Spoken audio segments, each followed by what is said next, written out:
Bonjour à toutes, bonjour à tous. Ouais, on va la refaire, on va la refaire. Non, non, non. Non, ça marche pas, ça. Ça marche pas, vous rigolez ou quoi? Bonjour à toutes, bonjour à tous.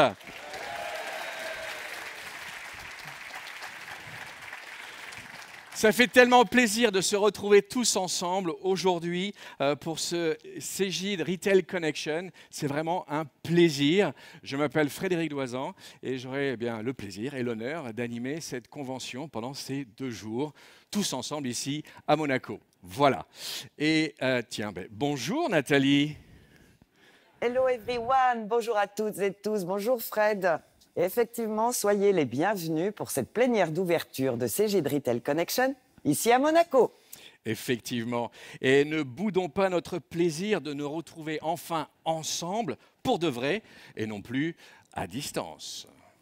Tu l'as dit Fred, en plus j'attends ce moment depuis tellement longtemps. Rien ne vaut une convention physique, enfin. Enfin, quand même, Nathalie, tu dis ça, mais enfin, ça fait 3 ans que vous attendez cet événement, et c'est ton avatar qui accueille les clients. Et puis d'ailleurs, t'es où? T'es dans le cloud? Fred, je suis dans le métavers, tu ne connais pas? Mais tu as complètement raison. Attends, j'arrive, je te rejoins.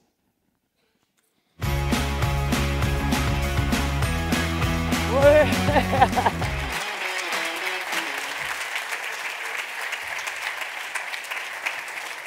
Et effectivement, même si le métavers, on est un peu moins, un peu plus, un peu... Enfin, voilà, non, vraiment, bienvenue cette fois réellement et physiquement au 11e Cégide Retail Connection. Vous êtes en forme?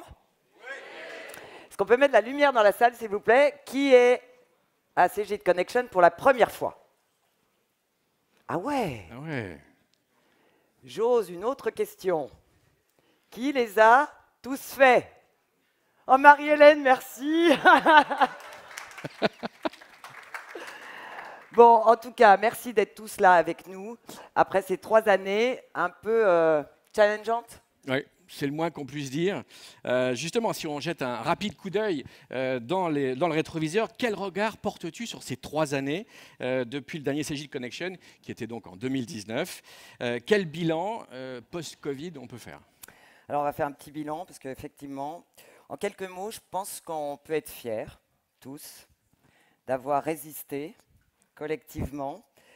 Pardonnez-moi l'expression, mais ça nous a obligés à nous bouger, et vous et nous, et à nous remettre en cause. Et je pense que c'était important. Donc, c'est sûr qu'on a, ça a été très secoué. Enfin, ces images, je pense que vous les avez toutes en tête. Ça vous a obligé à trouver des nouvelles façons de vendre, des nouvelles façons d'innover, en étant plus agile, en allant plus vite, parce que vous n'avez pas forcément eu le temps de vous préparer.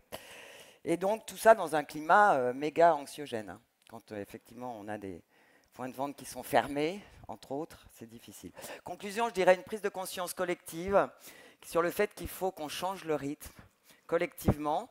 On vous propose de le faire ensemble, et c'est pour ça que nous avons choisi comme thème de Cégide Connection « Set a new pace », donc changer de rythme. Habituellement, à Connection, nous souhaitons la bienvenue aux nouveaux clients qui nous ont rejoints. Alors là, on n'est pas reparti depuis 3 ans, mais 18 mois. Et donc, c'est 100 enseignes et marques qui nous ont rejoints en provenance, si on peut avancer ça, en provenance, merci, de 21 pays. Et ces clients nous ont fait confiance sur les solutions Cégide Retail, Y2, UR, Winstore ou Orly.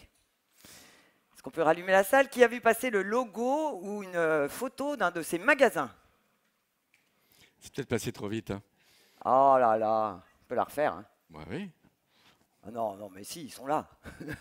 Ah, merci, Agathe. Ben voilà, ça y est, c'est bon. Très bien. Bon, ben, bienvenue à nos nouveaux clients. Et merci, merci de votre confiance et merci d'être là. On voulait également partager avec vous, au niveau du groupe Cégide et de l'activité retail en particulier, quelques faits marquants. On va en voir 5 avec vous.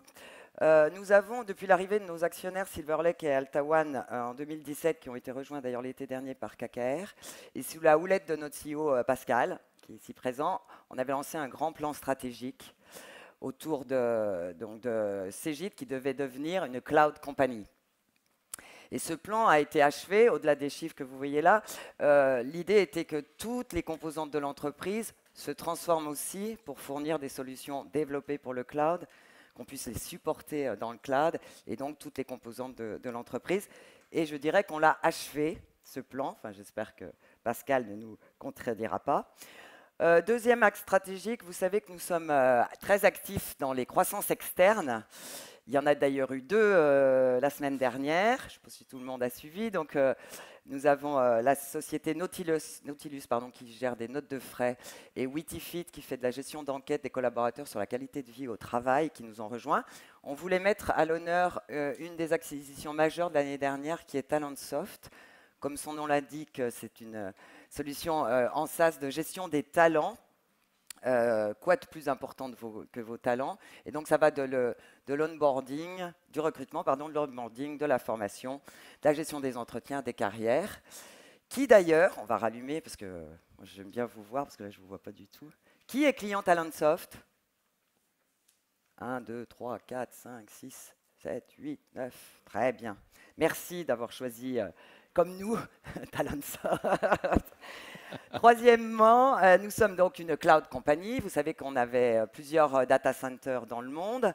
Et nous avons, sous la pression gentille de certains clients qui nous ont fait aller un peu plus vite que prévu, mais merci à eux, ils se reconnaîtront, nous avons donc ouvert un 4e data center en collaboration avec Microsoft et son partenaire chinois 21V, un data center en Chine pour permettre d'être en compliance avec la législation locale.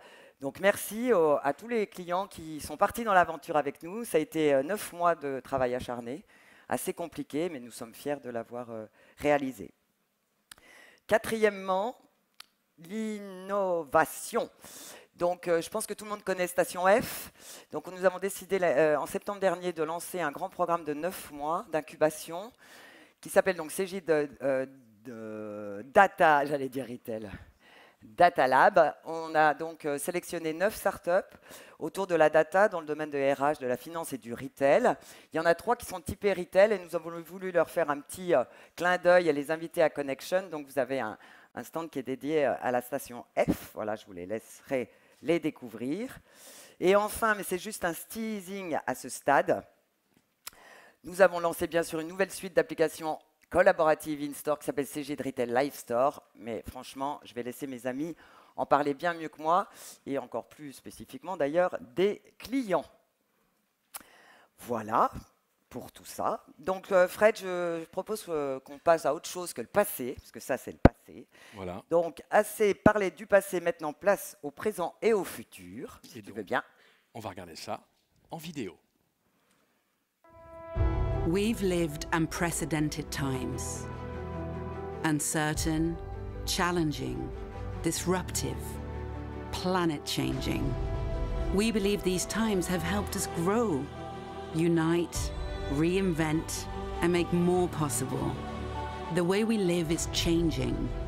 The way we manage is changing. The way we shop is changing. This is the new normal. Retail the new way. Sell the new way.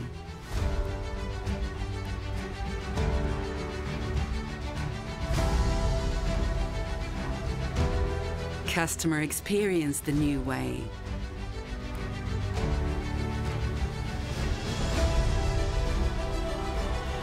Advocate the new way.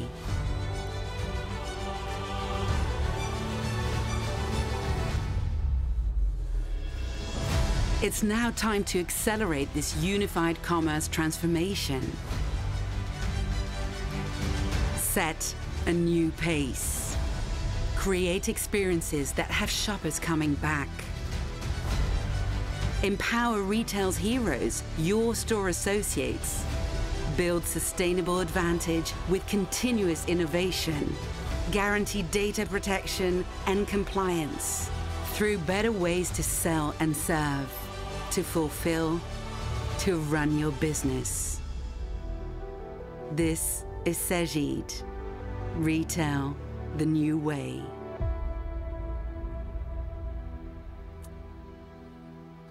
Ouais. Voilà, Merci aux équipes marketing pour cette exactement. belle Alors vidéo. Nathalie, tu nous as parlé à l'instant de l'achèvement du plan stratégique phase 1. Et Oui. qui dit phase 1 dit phase Deux. 2. On l'avait répété. Et tu as insisté sur l'obligation du set the new pace, sur l'obligation de changer de rythme, hein. Est-ce que tu peux le développer? Alors, comme il y a deux sujets, je te propose qu'on appelle un autre ami cégidien à venir D'accord. sur scène. Je vous propose qu'on accueille Sylvain Jose. Très bien, mais il est où Sylvain? Attends, bouge pas. Ah bah oui. Je crois... je crois savoir où il est. Je vais le chercher. Oui. Hé Sylvain, mais tu fais quoi là? Viens présenter la suite avec moi, s'il te plaît. J'arrive tout de suite.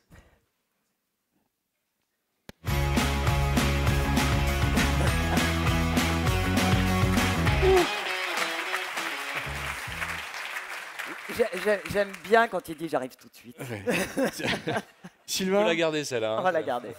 Sylvain, dis-moi, dans le métavers, ça avait l'air assez mucho caliente. Mucho caliente. Je suis content de revenir dans le monde réel. Vous avez plus de clim. Oui, c'est vrai. Bon, ben, je vous laisse avec la Ouais, clim, très alors. bien, merci Frédéric. Avant de parler du futur, donc restons quelques instants dans le présent. Sylvain, est-ce que tu peux nous expliquer, nous faire part des réjouissances pour ces 2 jours que les équipes ont préparés pour nos clients et partenaires? Et bien évidemment. Donc, Cegid Connection, vous l'avez constaté, c'est l'expérience à pas manquer, hein. C'est pour échanger, vous inspirer, explorer ensemble. Donc, c'est l'événement de Place to Be. Et on vous a concocté un agenda incroyable. Donc, on aura déjà 2 plénières, donc celle d'aujourd'hui, où on va explorer les nouvelles façons de mieux vendre, de servir les clients et de piloter vos activités avec le témoignage exclusif de 3 clients. Donc, on aura Julien de chez Balibaris, Thierry de chez Céline et Nicolas de chez Miniso. Demain, notre maître de cérémonie, Antoine Berthier, sera accompagné de 2 grands partenaires de Cegid que sont Oracle et Microsoft. Et ils vous parleront de quoi déjà? De la cybersécurité, pardon, et de l'agilité dans le cloud. Et on aura également Thierry Le Triard de chez Sud-Express qui viendra faire part de son expérience. On se plongera aussi dans le métaverse, donc l'univers immersif et virtuel du métaverse, avec un invité expert. Alors, on aura la chance d'accueillir Eric Brionnes, alias Dark Planning, qui va décrypter pour nous les enjeux, les acteurs, les cas d'usage, les opportunités business, mais également les craintes et les contraintes de ce nouvel univers. Connection, c'est également plein d'ateliers, donc on a réduit quand même cette année, donc il y en a une dizaine, 10 exactement, en français, en anglais. Vous pourrez découvrir bien évidemment toutes les nouveautés autour des solutions Cegid, mais aussi les tendances en termes de paiement, d'expérience client, de business intelligence, de sécurité, d'extensibilité, de compliance et de RSE. Il y en a beaucoup, des super thèmes. Et j'ai eu des retours déjà de clients qui étaient enchantés par la session RSE, par exemple, de ce matin. Donc on remercie tous les clients et tous les partenaires qui ont contribué activement à cet événement.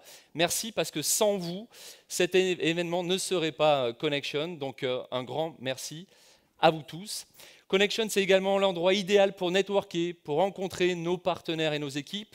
Donc venez les voir au village des partenaires et des innovations. Vous verrez les principaux ISV qui viennent compléter les offres Cegid et qui font la force de notre portefeuille de solutions. Vous pourrez également découvrir des nouvelles choses avec le Cegid Innovation Center, bien évidemment, le Metaverse Experience Center, le Cegid Retail Live Store Factory, on en parlera tout à l'heure, le Customer Experience Center. Il y a également les startups qui sont là avec le Cegid Data Lab. Et puis, la beach party. La beach party, bien évidemment. Donc, et on est en quelle couleur? Merci. Bon, je pense qu'on aura des surprises, hein, mais bon. Donc voilà, très super bien. agenda et merci encore à tous. On est un petit peu en retard, on va accélérer. Merci Sylvain. Parlons maintenant, si tu veux bien, de nos futurs challenges, donc avec et pour nos clients. Oui, alors tes challenges, en effet, je t'ai bien écouté, mais j'étais derrière, c'était donc des super challenges, mais t'as pas oublié quelque chose? Mais bon sang, c'est bien sûr. Nous avons le plaisir de vous faire part d'un fait marquant majeur qui est arrivé vendredi. Ce vendredi-là. Nous voulions vous en faire la primeur, Même les équipes Cégide ne sont pas au courant. Eh bien, Sylvain, je te laisse annoncer la grande nouvelle. Alors déjà, on va switcher en anglais C'est moi qui parce le que la fais ça, présentation. mais c'est pas Non, mais grave. c'est parce que tu l'avais oublié, donc tu vois, on se complète. Hein. Oui, parfaitement. Vas-y.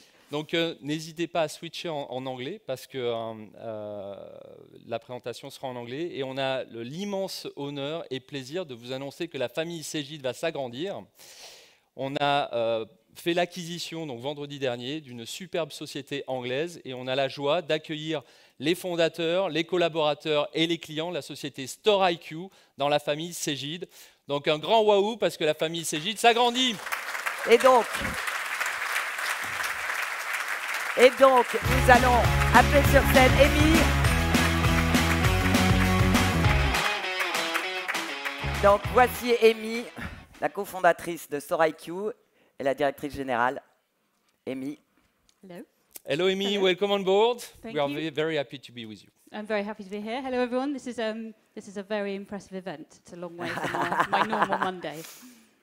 So Amy, can you tell us more about Store IQ because they don't know. Of course. So, I think the thing that you saw, I think, and that you will see is that we really understand retail operations and the problems that people are trying to solve in their stores. And we've built a company specifically to solve those problems. So it's a very special company, and it's very useful too. So Store IQ is a retail operations platform, and that means we help store teams get the details right every day. We do that with a focus on task management and operational communication. So, and to tell you what that means how that works day to day, we make it easy for head office teams to communicate to their store teams. So that might be a product recall, VM guidelines for the new Windows, how to set up a promo, that kind of thing. We make it easy for store teams to know exactly what they have to do and have all the information they need to do it, and to tell their head office teams when they've done it, maybe upload a photo. And then we make it easy for head office teams and field teams to know when it's been done, to check the photos. They know exactly what their teams have been asked to do, and they know what it should look like. So after all that, everyone knows that their stores are perfect every day, which is what everyone wants, right?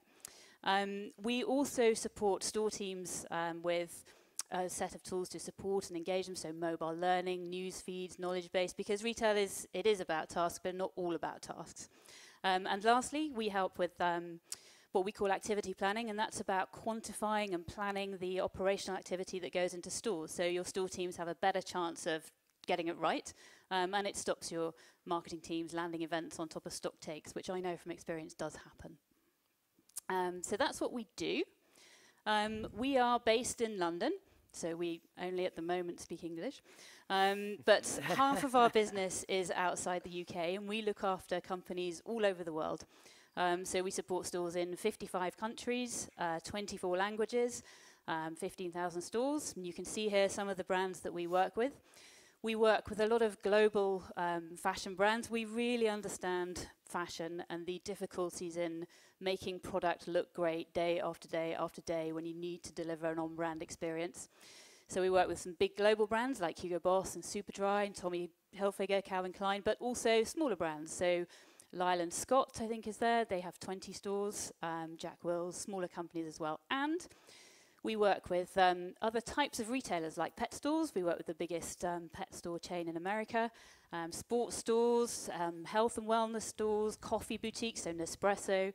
And we can work with all of these customers because the principles of getting store teams to do the right thing and make their stores look great are pretty similar across each sector. And that's what we do. Thank you, Amy.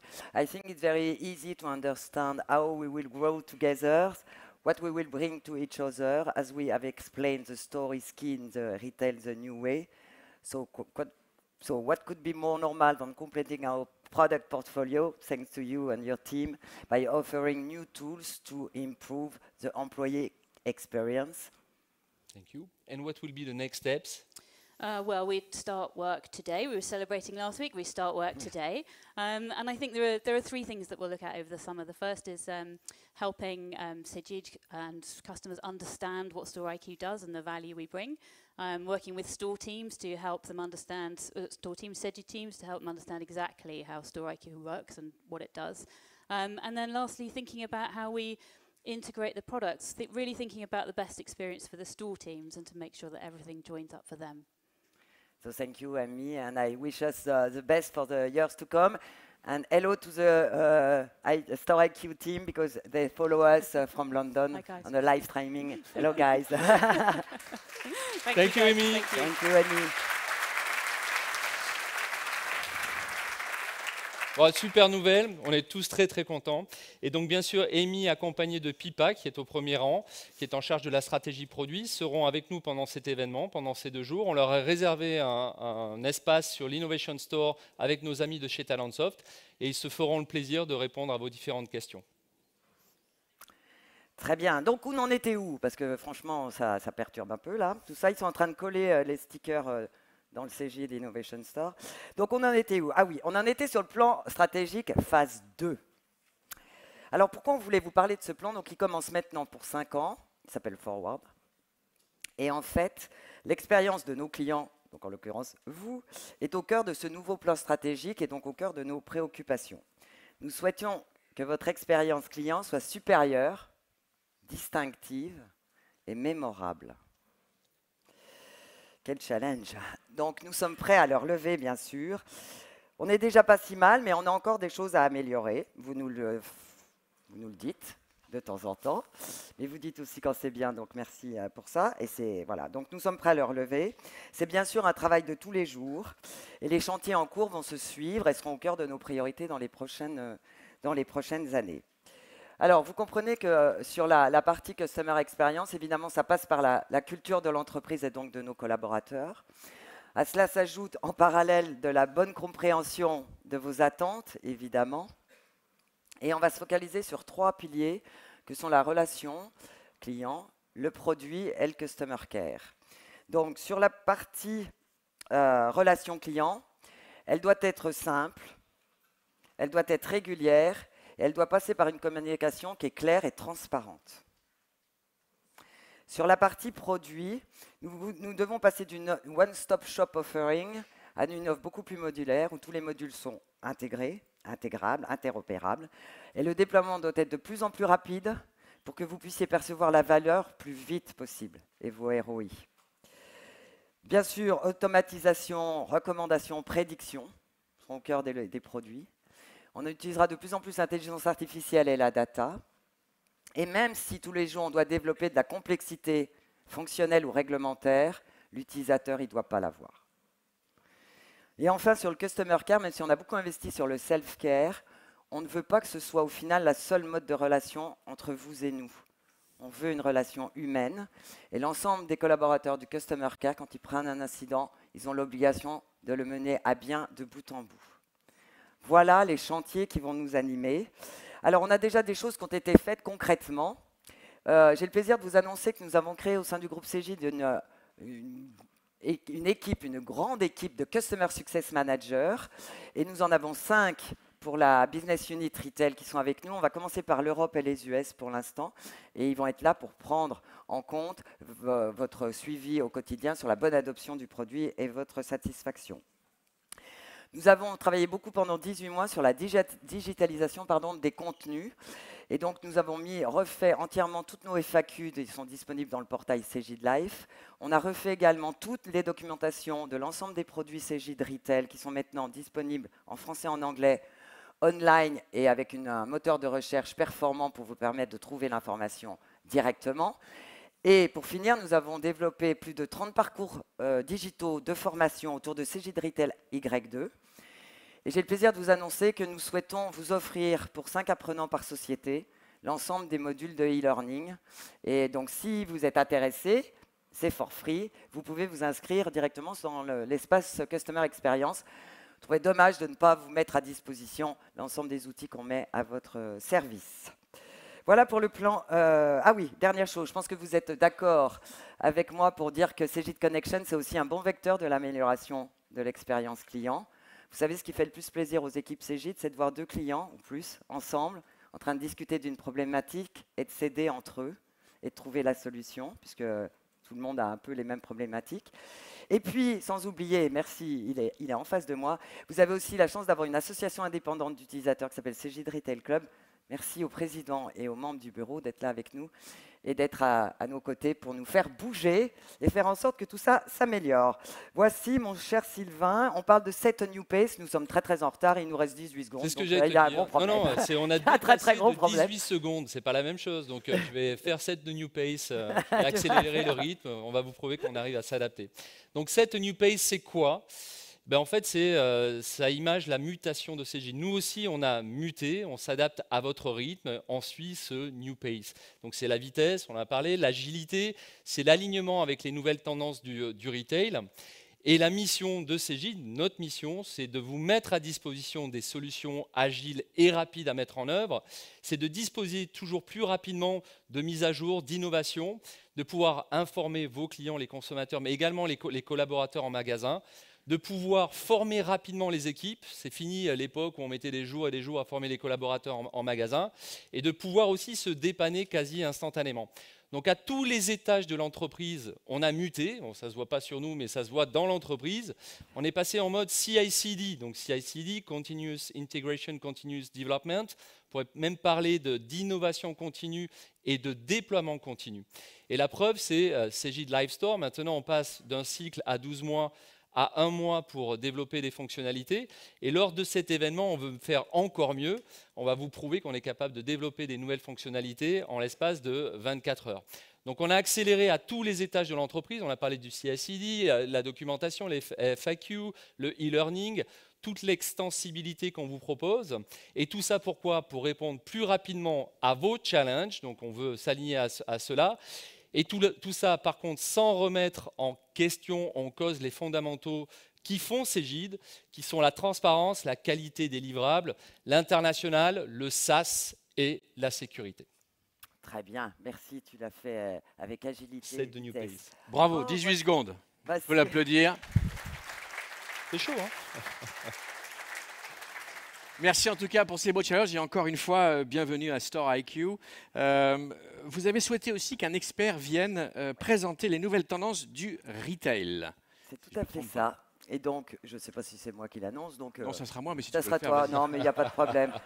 Non, mais on remercie Emmanuel d'avoir accepté de venir présenter les tendances du retail. C'est un expert du sujet.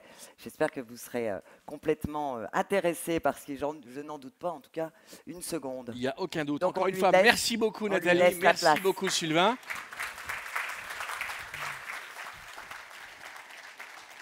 Et on accueille donc Emmanuel Vivier de Hub Institute, si je ne me trompe pas, c'est bien ça, sous vos applaudissements.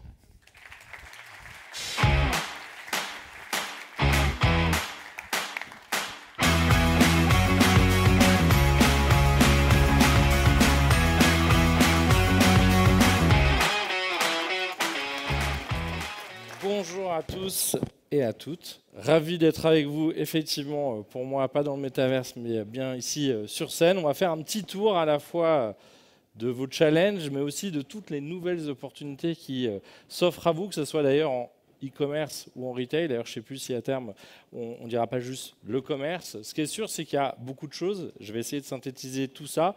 J'aurais certainement oublié 2 ou 3 petites choses. Évidemment, on a tous vu le e-commerce exploser. Alors, ça commence un tout petit peu à se calmer, mais on n'est clairement pas revenu en arrière. Et pourtant, on en parle tous les jours. Moi, à chaque fois que j'en parle avec mes clients, j'ai envie de leur dire, mais de quel e-commerce on parle?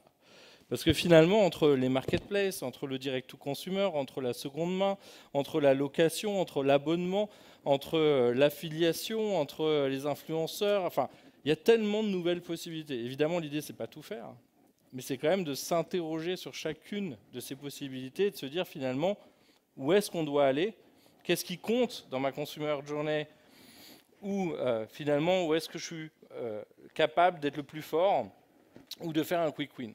Et en même temps, on l'a tous vécu, je pense que pour beaucoup d'entre vous, ça a été compliqué, ce Covid, et je pense encore en particulier aux Chinois qui ne sont pas avec nous aujourd'hui, qui ont été touchés encore plus récemment. Nous, on a été choqués quand on était à la NRF. On y est allé cette année en janvier. Et c'est bien la première fois en 20 ans où j'ai vu New York moins dynamique que Paris. D'un seul coup, on a vu jusqu'à 25% des pas de porte sur Broadway, sur la 5e avenue, fermés. Là-bas, il n'y avait pas d'aide comme en France. Hein. Ça ferme plus vite, ça réouvre plus vite, mais on a bien vu qu'effectivement, aujourd'hui, il faut être sur le magasin physique, mais si on n'est que sur le magasin physique, bah effectivement, quand on a ce type de problématique, ça pique. Un tiers des New-Yorkais en avril 2021 qui n'avaient pas de job. Et ça fait beaucoup de monde, le retail, by the way. Évidemment, un grand gagnant, c'est quelqu'un qui était bien prêt à surfer sur cette tendance, c'est Amazon. Amazon, c'est 1 600 000 employés désormais. C'est 800 000 personnes de plus en 4 ans. Je ne sais pas qui est leur DRH, mais il doit avoir un petit peu de boulot. Forcément, ça nous fouette tous un peu, et en même temps, je crois que plus que jamais, Amazon va avoir beaucoup plus de concurrence désormais, là où finalement il était un peu tranquille, à part en Chine face à Alibaba ou JD.com. Là, je crois que tout le monde a bien compris le message, ils vont avoir de la concurrence, et je crois que vous allez tous être en face d'Amazon désormais. Mais c'est vrai que le sujet, ce n'est pas le retail ou l'e-commerce, c'est vraiment l'omnicanal. Alors c'est facile à dire, on dit tous l'omnicanal. Sauf que finalement, l'omnicanal, c'est quoi? C'est d'abord le marketing omnicanal, c'est être capable d'utiliser tous ces touchpoints, et Dieu sait s'il y en a beaucoup. Évidemment, le commerce, et on a vu toute la complexité, tout le foisonnement, toutes ces possibilités, et ça n'arrête pas de bouger. Et puis, c'est quand même cette expérience et ce service client, finalement, qui est loin d'être facile. On va être très franc, aujourd'hui, on fait tous plutôt du multicanal, et c'est déjà pas mal. Demain, ce qui serait bien, c'est qu'effectivement, ça soit sans couture, fluide, comme on en rêve tous. On a certaines fois des legacy, on a des nouveaux outils, merci Cégide, mais effectivement, ça prend un petit peu de temps. Alors j'avais piqué cette slide à OMD qui nous disait l'important face au Covid, c'est d'apprendre plus vite et de réagir plus vite. Et je pense que c'est vraiment la leçon aujourd'hui quand on dit accélérer le rythme, c'est vraiment ça, c'est de se dire on ne peut pas avoir raison sur tout, mais plus on va tester vite, plus on peut échanger et partager sa courbe d'apprentissage avec les autres, vos homologues, les startups, on l'a vu avec le programme de Cégide à Station F, plus on va être capable finalement de trouver à un moment les bonnes solutions, les bonnes approches, les bonnes réponses aux clients, mais effectivement, il va falloir mettre de la volonté. Alors, j'ai gardé 5 tendances pour nous aujourd'hui. La première, je ne vais pas finalement dire beaucoup, puisque demain, vous aurez une session spéciale avec Eric Brionnes, un bon ami et très doué sur le sujet, en particulier sur les sujets de la beauté et du luxe. C'est vrai que voilà, on a vu ce mot au CES, le Consumer Electronics Show en 2022, c'était vraiment le buzzword. Tout le monde nous parlait, tout le monde avait un peu réhabillé son stand avec Metaverse, plus ou moins, on va dire de manière cohérente, parce que Metaverse for Mobility, il va falloir m'expliquer ce que c'est. Je ne sais pas si on va aller prendre le métro dans le Metaverse ou des ascenseurs là-bas. Et on sent qu'il y a de l'idée, mais qu'au niveau de l'équipement, ce n'est pas encore exactement ça. Vous verrez sur le stand une belle démo tout à l'heure. Mais vous voyez, par exemple, il y a encore le câble des fois pour recharger le casque, parce que la batterie n'est pas non plus, pour 2 jours d'événement, c'est un petit peu long. Donc voilà, on voit qu'il y a une accélération ou un réintérêt depuis l'annonce du rebranding de Facebook en méta, mais en même temps, ce n'est pas du tout nouveau. Vous allez voir, vous êtes peut-être tous gamers déjà, ou sinon vos enfants, vos ados, vous allez voir, ils vont vous regarder. Bon, ils n'appellent pas forcément ça le métaverse, mais depuis qu'on a les Sims, Roblox, Minecraft, Fortnite, très populaire, Animal Crossing ou les autres, finalement, on passe déjà beaucoup de temps connecté à des plateformes. Alors des fois pour jouer, des fois pour échanger, se rencontrer. On espère de plus en plus pour travailler, pourquoi pas pour commercer demain, mais finalement, voilà, on n'est qu'à déjà 20 ans, on se rappelle aussi de Second Life, ça fait déjà quelques années. Donc on va voir là où ça nous mène. Ce qui est sûr, c'est peut-être qu'avant d'arriver au métaverse, on a déjà des briques, des technologies qui sont très intéressantes avec lesquelles on peut déjà faire du vrai business. D'abord, on a tout ce qui est modélisation 3D, on appelle ça synthétique média aussi. On va utiliser l'image de synthèse pour faire quoi? Par exemple, voilà une startup, vous allez pouvoir faire virtuellement vos shootings avec des images 3D photoréalistes. Au lieu d'aller shooter ma cuisine pour Ikea, je vais modéliser ça, je vais faire mon shoot. Et si j'ai envie de changer dans 3 semaines ou dans 3 mois parce que j'ai besoin de faire un nouveau catalogue, une nouvelle banner, une nouvelle vidéo, je vais pouvoir virtuellement, dans mon studio virtuel, recommencer. Je vais pouvoir des fois compenser le fait que mon magasin est ouvert et fermé, ou alors le week-end, ou voilà, avec tout ce qui est un peu les fils de réalité augmentée pour tout ce qui est SIH virtuel. Alors c'est pas parfait, mais c'est quand même mieux que d'être fermé. On voit aussi le retour des avatars sur les sites web, ou même, vous savez, dans les points de vente sur des écrans, des fois pour nous interpeller, pour nous divertir, pour nous conseiller. Là encore, les avatars, ils peuvent être là 24 sur 24, 7 jours sur 7. Et on voit quand même des technologies qui s'améliorent. Et puis peut-être qu'à la fin, effectivement, on pourra aller vers ce fameux ou ces fameux métaverses, puisqu'à priori, il y aura plusieurs plateformes. Mais ça, c'est Eric qui nous en parlera demain. Alors un peu à l'opposé du métaverse, on a tous un autre souci, c'est celui de la sustainability et de l'inclusion. Et là, on le voit, je ne vais pas vous déprimer totalement, mais bon, on est content d'avoir du soleil et beau temps à Monaco. Enfin, on devrait avoir quasiment 40 degrés en France à la fin de la semaine. On a des problèmes climatiques, on a des pertes de biodiversité. Effectivement, ça a un impact pas anodin sur nos vies, sur nos logements, sur nos habitats, sur nos cultures. Et face à ça, évidemment, ça crée des tensions quand on n'a plus à manger, quand on n'a plus nulle part où aller. Effectivement, c'est pas simple. Et on a tous un rôle à jouer, évidemment, puisque ce n'est plus une option. Ce n'est plus une option tout simplement parce que nos clients, désormais, nous mettent la pression. Et regardez, si vous avez des plus jeunes chez vous, vous allez voir à quel point ils sont déjà sensibilisés et engagés, voire des fois un peu éco-anxieux. Nos employés, nos propres employés qui nous mettent la pression, mais qui en même temps nous aident à trouver des solutions. Pour les plus récalcitrants, les régulateurs, qui savent faire deux choses, des taxes et des interdictions. Je pense que vous avez tous vu la loi climat en France ou le Green Deal européen. Il y en aura bien d'autres. On va avoir quasiment chaque semaine des nouvelles interdictions, des incentives à réduire notre impact CO2. Et puis on a les marchés financiers qui s'y mettent aussi en se disant finalement si vous allez être taxé et interdit, on ne va pas investir dans les mauvaises entreprises qui dégradent la nature. Et effectivement, avec les ESG, ce reporting durable va devenir de plus en plus important. Alors c'est vrai que des fois, on résume un petit peu tout ça à la baisse de l'empreinte carbone, qui est un vrai sujet, qui est une façon de quantifier les choses. Mais la réalité, c'est que c'est beaucoup plus que ça, le développement durable et inclusif. Je pense que vous avez tous vu cette grille de lecture, c'est 17 objectifs de développement durable des Nations Unies. Finalement, ça nous fait une grille de lecture assez partagée dans le monde entier, qui nous rappelle que c'est beaucoup plus. C'est la protection de l'eau, c'est l'égalité des chances et des sexes, c'est l'éducation des jeunes filles. Enfin, il y a énormément de choses. Évidemment, l'idée, c'est qu'on ne va pas tout faire chacun, mais si on peut tous choisir une, deux, trois priorités auxquelles on va contribuer, ça va aider. Et on va être très franc, on était un petit peu surpris quand on était à la NRF cette année, de voir à quel point le retail et le commerce américain est un peu en retard. Alors pas sur l'inclusion, ça on en parlera, mais effectivement sur le sustainable, eux, on va dire qu'ils sont plus ou moins en train de découvrir le sujet et c'est encore un peu des grandes annonces en mode oui, la planète c'est important, c'est super. Ouais, enfin là on n'en est plus vraiment là et on sent qu'il y a une accélération côté Europe tout doucement en Asie sur cette nécessité de plus juste promettre mais d'agir et donc il va vraiment falloir mettre à jour ce type de discours demain. Et des fois c'est des petites actions cumulées qui font des grandes différences. J'ai beaucoup aimé les annonces de Samsung au CES cette année qui nous ont dit on a regardé déjà les choses simples qu'on peut faire. On a tous acheté une télé.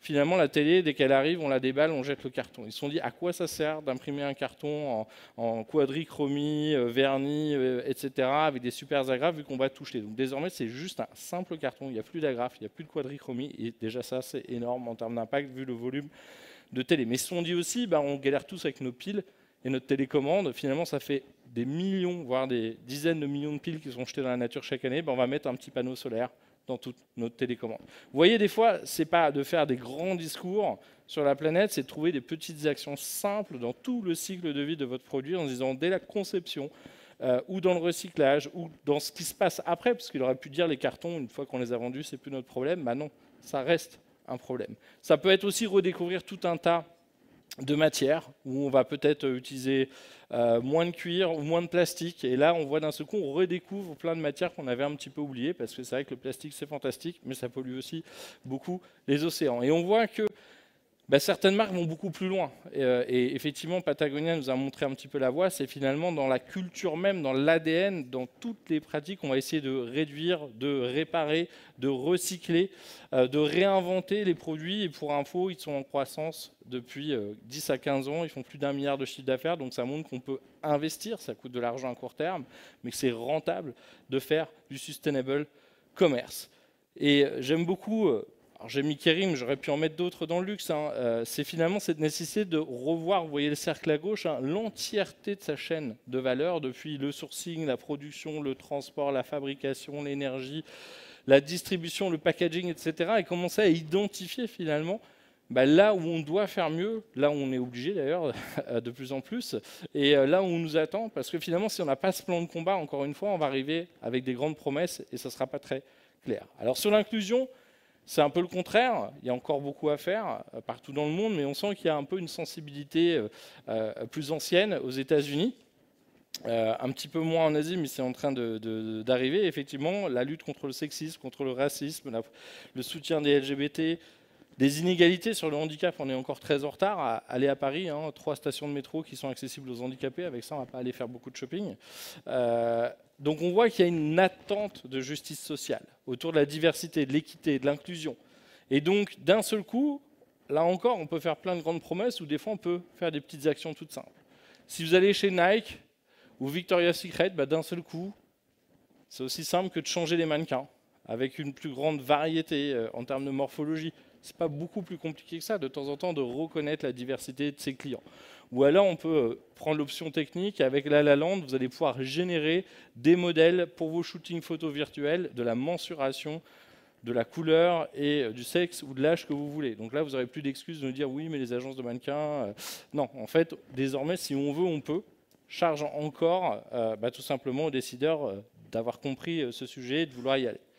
Alors la troisième tendance, c'est l'utilisation de la data. Cette data dont on n'arrête pas de nous rebattre les oreilles, que ce soit sur la partie supply, que ce soit sur la partie commerce. La supply, c'est un peu le nerf de la guerre en ce moment. Je pense qu'on a tous galéré avec des ruptures de stock. D'un seul coup, on ne peut plus voyager au-dessus de la Russie. On a eu encore la Chine bloquée pendant 2 mois et on était encore en train de subir la fin du retard des containers d'avant. Je ne parle pas d'Evergreen qui était resté bloqué au milieu du canal de Suez. Et donc là, on a des ruptures sur les composants et les puces électroniques. On a toujours un problème de containers et de prix de containers. On a l'inflation qui est en train d'arriver, le coût des matériaux, le coût d'énergie, le coût du transport. En petit bonus, une guerre en Ukraine. Donc effectivement, c'est pas simple et forcément, ça va tous nous forcer à nous dépasser. D'un seul coup, il faut qu'on pilote beaucoup mieux tous ces accidents, qu'on anticipe, qu'on réagisse beaucoup plus vite. Alors des fois, ça peut être sur des sujets plutôt de traçabilité ou de lutte contre la contrefaçon. Et là, on voit tous les sujets autour des nouvelles technologies de la blockchain, en particulier dans le luxe, pour essayer de vraiment prouver qu'un produit est le bon, qu'il est authentifié, qu'il est suivi tout au long de sa vie.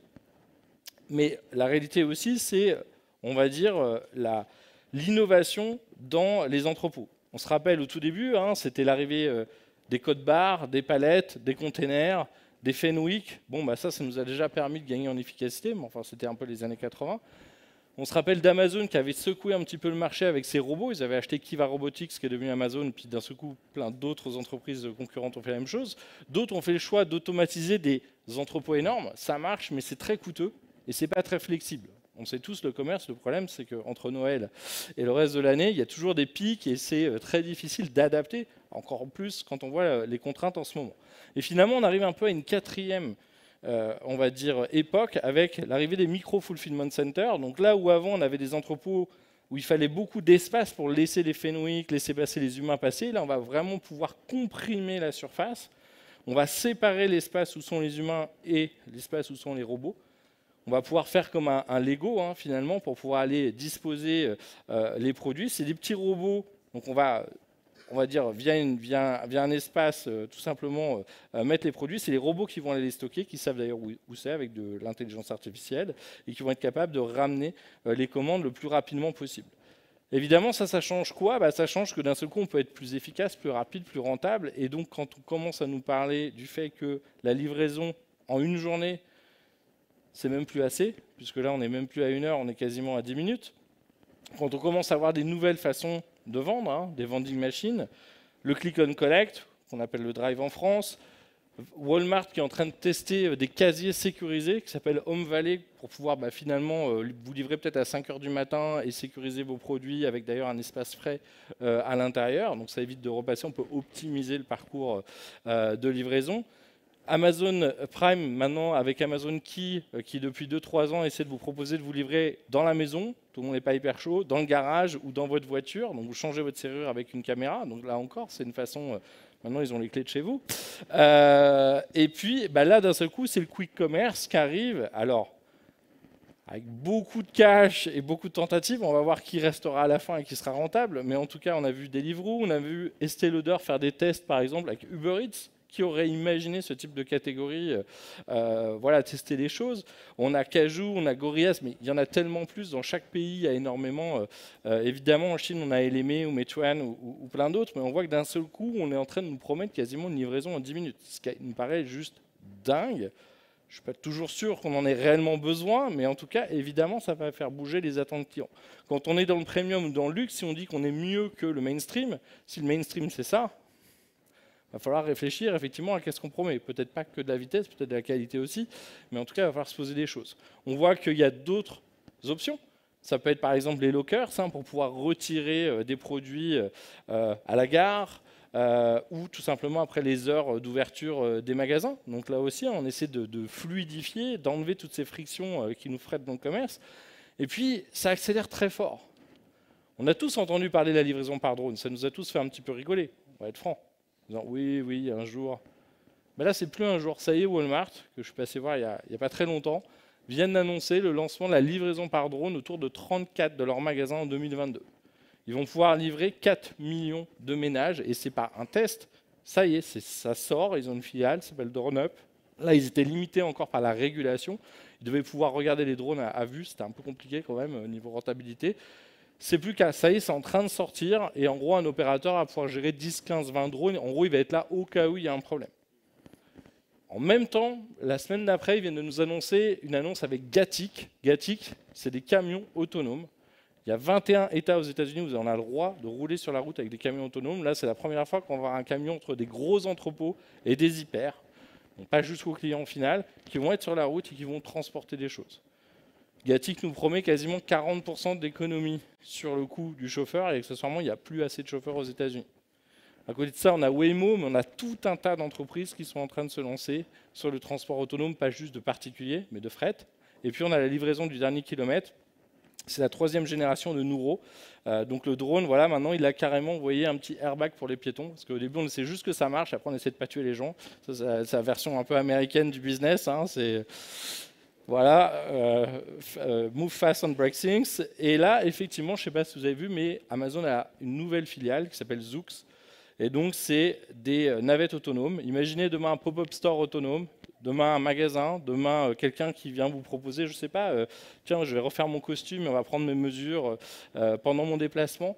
Donc tout ça, là, on passe un petit peu de cette idée dino science-fiction à ça y est, c'est en train de devenir très concret, ça arrive, et dans les 1, 2, 3, 4, 5 ans qui arrivent, il va se passer beaucoup de choses.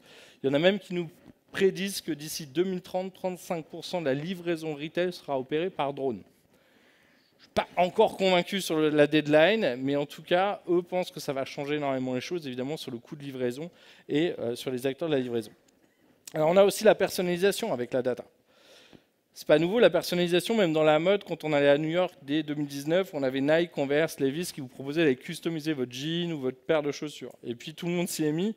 On peut graver chez Puma au laser ses chaussures, on peut graver sa bouteille de parfum chez Joe Malone, Nordstrom qui vous propose énormément d'options, on peut même customiser son paquet cadeau, et ils ont même anticipé qu'on ne peut pas mettre d'insultes dedans, on a essayé juste pour voir, mais non, ils ont anticipé le truc, ils y ont pensé, ou proposer des services vraiment premium, on va passer 20 minutes, 1 heure pour faire son rouge à lèvres sur mesure, on va aller créer sa poupée jusqu'au choix des taches de rousseur, la couleur des sourcils, des yeux, etc. chez American Girl. Donc là, vraiment, on vend du sur-mesure et du premium. Finalement, c'est un peu ce que la tech nous a fait découvrir. On a tous Netflix, mais chacun une homepage différente. On a peut-être tous Spotify avec une playlist proposée chaque semaine, customisée et adaptée à nos besoins. C'est finalement cette volonté demain de pouvoir fabriquer sur mesure, ou en tout cas de nous aider à choisir. Et donc là, on voit que sur le Virtual Try-On, il y a une accélération, que ce soit sur le make-up, que ce soit sur, avec le rachat de Modiface par L'Oréal, ou sur la mode avec le rachat de Zikit par Walmart. On veut essayer de recréer cette expérience personnalisée. On l'a vu aussi avec la fermeture des salles de gym pendant le Covid, où là, on a vu Peloton, on a vu Lululemon racheter une société 500 millions de dollars pour sortir Mirror, un miroir connecté. On a vu Tonal, on a vu Leadboxer. Finalement, c'est quoi? C'est pouvoir suivre les gens en temps réel, grâce à leurs données, leur donner du feedback, leur proposer des nouveaux contenus, leur proposer pourquoi pas du coaching. Et juste pour vous donner un ordre d'idée, les AirPods chez Apple, c'est 38 milliards de chiffre d'affaires. Vous pouvez comparer à votre chiffre d'affaires de votre boîte, ça vous donne un ordre d'idée juste sur un produit connecté. Donc il y en a beaucoup qui ne marchent pas, mais quand ça marche, ça peut marcher très fort. Effectivement, demain, si j'ai des données sur vous, je peux vous proposer du contenu sur mesure, des cours sur mesure. Et donc là, on a vu, avec ces logiques d'abonnement et de cours et de coaching autour du sport chez Apple ou chez Nike, on peut vous vendre des masterclass. Ce n'est pas juste des tutos. Là, maintenant, ça devient tellement bon qu'on vous fait payer pour suivre des cours de make-up. Et puis, on va avoir toutes ces applications de diagnostic et de suivi en temps réel. Cette donnée, finalement, il faut pouvoir l'absorber, la traquer, la traiter. Et puis, souvent, on va utiliser l'intelligence artificielle pour nous aider à nous en sortir quand on a des grands volumes. Et finalement, cette IA et cette data, sur tout un tas de pans de vos business, eh bien, elle va changer les choses, elle va accélérer les choses, elle va améliorer la performance. Évidemment, derrière, il y a aussi un enjeu d'abonnement. Plus j'ai de données et plus je passe de cette transaction à une relation, plus je vais pouvoir vous incentiver finalement. C'est un peu la super carte de fidélité. L'Amazon Prime qui est en train finalement de se propager un peu chez tout le monde, c'est demain motiver les gens à dépenser plus souvent, en particulier si les frais de livraison sont intégrés. C'est aussi le sujet du retail média, mais je n'ai pas le temps de le couvrir. En tout cas, un nouveau moyen de pouvoir monétiser votre data en tant que retailer et donc proposer finalement aux marques de dépenser directement chez vous plutôt que chez nos amis des réseaux sociaux. Les vendeurs, évidemment, on ne les oublie pas. On se rappelle que dans le retail, effectivement, une force de vente. On voit qu'aux États-Unis, c'est challenging. Il y a vraiment un phénomène de Great Resignation avec quasiment 4 millions de personnes qui quittent leur job tous les mois. Donc c'est assez énorme. Alors pour plein de raisons. Des fois parce que finalement, en prenant du recul à la faveur du Covid, on s'est rendu compte que être serveur, travailler dans la restauration, des fois c'est compliqué, c'est des horaires, c'est mal rémunéré. D'ailleurs, on voit les salariés d'Amazon essayer de se syndiquer, on voit Uber et les chauffeurs commencer à râler, on voit les livreurs routiers aux États-Unis commencer à manquer. Et donc, on commence à se poser la question d'automatiser certaines tâches, les moins à valeur ajoutée. Ce n'est pas de remplacer forcément le staff, c'est plutôt d'augmenter le staff ou de le décharger des tâches un petit peu pénibles. Donc là, sur tout ce qui est inventaire, avec des robots qui vont passer. Et finalement, c'est de se dire que si j'ai le bon staff avec les bons outils, je vais pouvoir être plus efficace. Si on prend Amazon, vous avez vu, ils ont beaucoup de robots et ils continuent de recruter énormément. Et pourtant, eux, pour générer 10 millions de dollars de revenus, il leur faut beaucoup moins de monde que chez Macy's et Sears. Pourquoi ? Parce qu'ils ont les bons outils, ils ont la bonne data, ils ont les bons logiciels pour pouvoir augmenter leur staff et les rendre plus efficaces. Et là, on voit d'un seul coup tout un tas de startups, je pense que vous en verrez plein sur les stands tout à l'heure, pour mieux piloter on va dire, ses équipes, son staff, les tâches, remonter de l'info des points de vente vers le central, partager entre les différents points de vente pour gagner en efficacité. Il va falloir évidemment reformer notre staff, le sensibiliser à ces nouveaux outils, à la data, à l'IA, à la tech, des choses qui n'étaient pas forcément innées pour eux. Et puis pour terminer, le retailtainment. Alors on s'est dit des fois on doit défendre le rôle du magasin, on va le digitaliser. Beaucoup d'essais, beaucoup de fails, des robots pas toujours utiles. Des écrans tactiles un peu sales, des hologrammes qui bug. On voit que souvent, on nous demande de télécharger une app, il n'y a pas forcément de connectivité. Les écrans peuvent tomber en panne ou peuvent se casser. Il faut vraiment l'anticiper pour pouvoir le masquer parce qu'il n'y a rien de pire qu'une promesse qu'on n'attendait pas qui est cassée. C'est finalement le format qui marche le mieux, c'est déjà d'utiliser le digital signage. C'est vraiment ces écrans qui peuvent être interactifs. C'est zèle sans fin. C'est effectivement le magasin qui devient de plus en plus autonome avec Amazon Go et tous ses concurrents qui vont nous promettre de passer à la caisse sans faire la queue, ou le magasin autonome du pauvre avec les vending machines qui font leur grand retour dans plein d'autres catégories, la bijouterie, l'électronique, le make-up. C'est le mobile commerce, et donc là on oublie que souvent le e-commerce ça se passe sur mobile, on y passe 4h23 en moyenne aux États-Unis. On a vu Nike par exemple changer toutes ses bornes et proposer plutôt une application qui permet de tout faire dans le magasin, du scan and pay, du shop the look, booker des entretiens.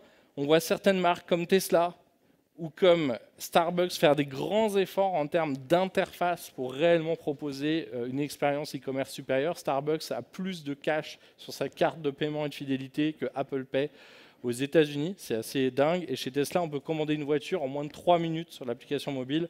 Je vous challenge de faire ça chez d'autres. Évidemment, on retrouve le Buy Now Pay Later. Et puis, sur le retailtainment, des fois, c'est juste travailler le fun, la passion, le service, l'instagrammabilité de son point de vente. on n'y pense pas forcément assez. L'animation Camp, voilà, qui est un magasin pour les jouets, pour les jeunes et les enfants, qui est un véritable centre aéré dans lequel on va s'amuser, on va aller prendre des cours de peinture, de gommettes, de pâte à modeler. Eux, là où tous les concurrents sont en train de fermer, ils sont en train d'ouvrir 20 magasins supplémentaires parce qu'ils ont créé une communauté, ils ont créé un engagement qui est assez dingue. Et je pense que vous connaissez tous Apple.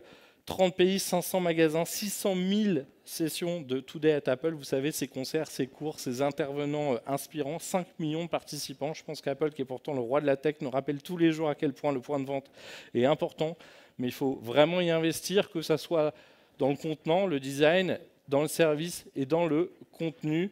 Je vais m'arrêter là. En tout cas, j'ai envie de vous dire, je ne suis pas sûr que votre job est simple et facile, mais c'est sûr qu'il va être définitivement passionnant, plus que jamais, si vous êtes capable effectivement de prendre le temps d'apprendre plus vite que la concurrence et d'agir plus vite qu'elle. Je vous remercie et je vous souhaite une bonne journée.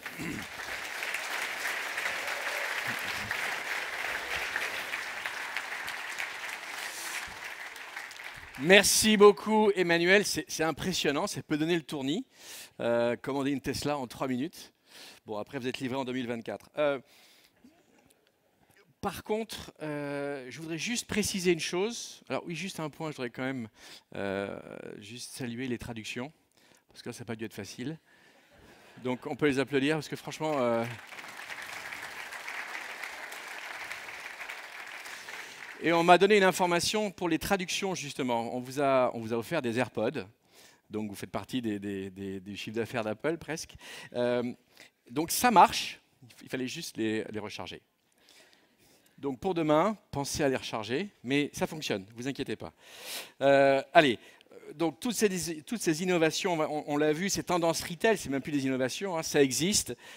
Du coup, quelles sont donc les innovations aussi Cegid au service des tendances? Certaines sont d'ailleurs développées dans les ateliers, vous les verrez tout à l'heure. Il n'en demeure pas moins que nous allons faire un focus, entre autres, sur réenchanter l'expérience en magasin. Et pour ce faire, Olivier Kiono. J'ai plein de nouveautés à vous présenter. Ne bougez pas, j'arrive. À la bonne heure.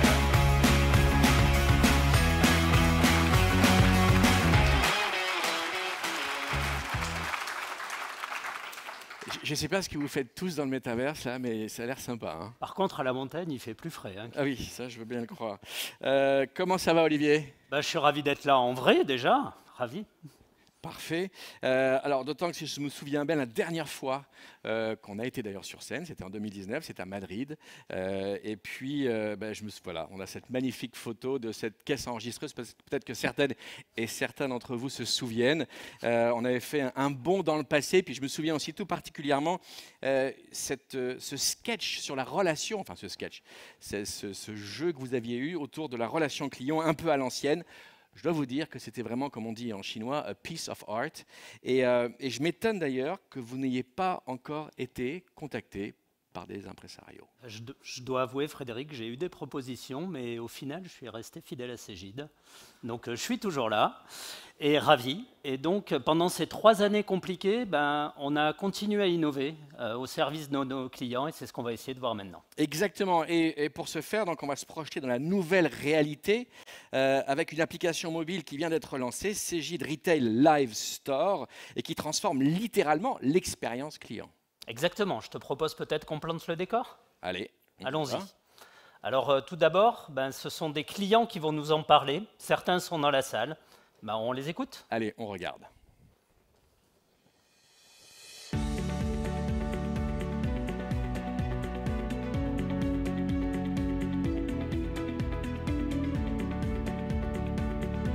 Courir est donc le leader de la sneaker en France. Donc nos attentes par rapport à Cegid Retail Store, tout part autour de l'encaissement mobile, qui pour nous est une fonctionnalité qu'on n'a pas du tout aujourd'hui. Et puis au-delà de cela, c'est de définir dans les pilotes que l'on va mettre en œuvre quelles sont les meilleures appropriations possibles par les magasins. Et l'objectif effectivement c'est d'apporter au travers du Retail Store une expérience additionnelle auprès de nos clients. Bali-Bari, c'est un vestiaire classique, élégant, intemporel. On a des capacités de stockage qui sont relativement limitées. Quand le client arrive, il faut être capable de le servir 24/7 Et sur les produits un peu populaires de saison ou nos permanents, il se peut qu'on soit rupté. Et donc en gros, la connexion entre une tablette vendeur et le système retail d'encaissement, c'était pour moi primordial. Ma conclusion sur Cegid Live Store, c'est simple. C'est premièrement, j'arrive à servir mon client. Deuxièmement, une expérience ultra simple qui s'adapte aux usages des clients. Troisièmement, une adoption par nos opérateurs de vente. Le zoo Parc de Beauval, c'est le 4e plus beau zoo du monde. Avec des pics de fréquentation avoisinant les 30 000 visiteurs, on est face à un problème d'engorgement de nos boutiques. On commence à perdre certains de nos clients, tout simplement parce que les files d'attente sont pleines. Nous avons décidé de travailler avec Cegid Retail Live Store, qui va nous permettre de désengorger nos files d'attente avec cette solution qui est tout en mobilité. Après, le gros plus, c'est que c'est la simplicité d'utilisation. Pitchers, faire des blousons et des pantalons de sport d'hiver, mais ultra engagés. Qui est le mieux placé pour parler d'engagement de marque, aussi d'un produit technique pour une pratique? C'est quand même le réseau de vente. Et l'objectif pour nous, c'était vraiment de pouvoir bouger dans le magasin et de plus retrouver des ribambelles de caisse, mais c'était aussi d'offrir aux vendeurs la possibilité de pouvoir réellement faire leur job, d'accompagner le client et d'avoir le temps en fait, à passer à discuter d'outdoor à un pratiquant. Ça, c'était vraiment le plus important pour nous et Live Store le permet. Aujourd'hui, chez Yellow Corner, on vend du beau, on vend des pièces exclusives, on vend de l'art. Les vendeurs, ils ne sont pas derrière leur comptoir à attendre le client à côté du terminal de paiement. On avait envie d'une solution de mobilité. Cegid Live Store nous permet d'être à côté du client, capable de prendre sa commande, de prendre ses informations et de passer à la commande. On a vraiment gagné en fluidité là-dessus. Il y a un autre aspect qui est important pour nous, c'est l'enjeu de digitalisation. Avec Cegid Live Store, on est capable de dérouler l'intégralité du catalogue sur effectivement l'application mobile. Et donc c'est facile, c'est intuitif, c'est fonctionnel, c'est ergonomique. Donc ça, c'était important pour nous et ça, c'est un pari gagné.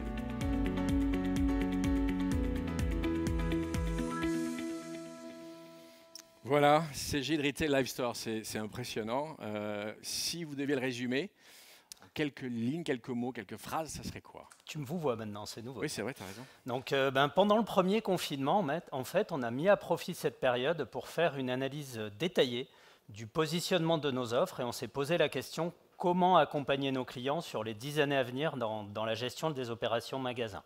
Donc, cette étude, en fait, elle nous a permis de définir des objectifs clairs qu'on voulait atteindre avec Cegid Retail Live Store. Tout d'abord, qu'est-ce que c'est? C'est une suite collaborative d'applications destinées aux magasins qui se veut beaucoup plus rapide à configurer et à déployer, mais aussi beaucoup plus rapide à prendre en main pour toutes les équipes métiers. Ensuite, c'est une solution qui veut s'enrichir de manière très régulière de nouveautés pour suivre les enjeux de nos clients. Par ailleurs, c'est une solution unique, quel que soit le device, fixe ou mobile, et ceci afin de simplifier l'expérience de tous nos clients. Et enfin, on veut bien sûr capitaliser sur les assets de Cegid Retail avec une solution qui se veut robuste, internationale, sécurisée, extensible et 100% dédiée au retail spécialisé. Très bien. Donc, quoi de mieux d'ailleurs que pour parler de Cegid Retail Live Store que de plonger dans l'univers de certains de nos clients, dont certains sont dans la salle, encore une fois. Donc, allons-y, voyons si ça marche. Waouh! C'est pas mal, c'est pas mal. Donc, mais par contre, Frédéric... C'est pas mal, mais par contre, j'avais une question. Pourquoi Yellow Corner? Alors, Yellow Corner, en fait, c'est le premier client qui s'est lancé dans l'aventure Live Store avec nous. Et donc, c'est un clin d'œil à ce choix et c'est aussi une manière de les remercier. Parfait, donc je te laisse nous présenter ce premier cas. Ah non, pas sans mon binôme Laurent Théron. Ah, Laurent Théron, je parie qu'il est dans le... Ah ben on peut rien te cacher. Ouais, on va pas mettre la lumière, mais je crois qu'il y en avait que 5 qui suivaient. Très bien. Sacré Laurent. Eh oui Frédéric, je suis là. Et toujours partant pour parler art et technologie. J'arrive tout de suite. On vous attend.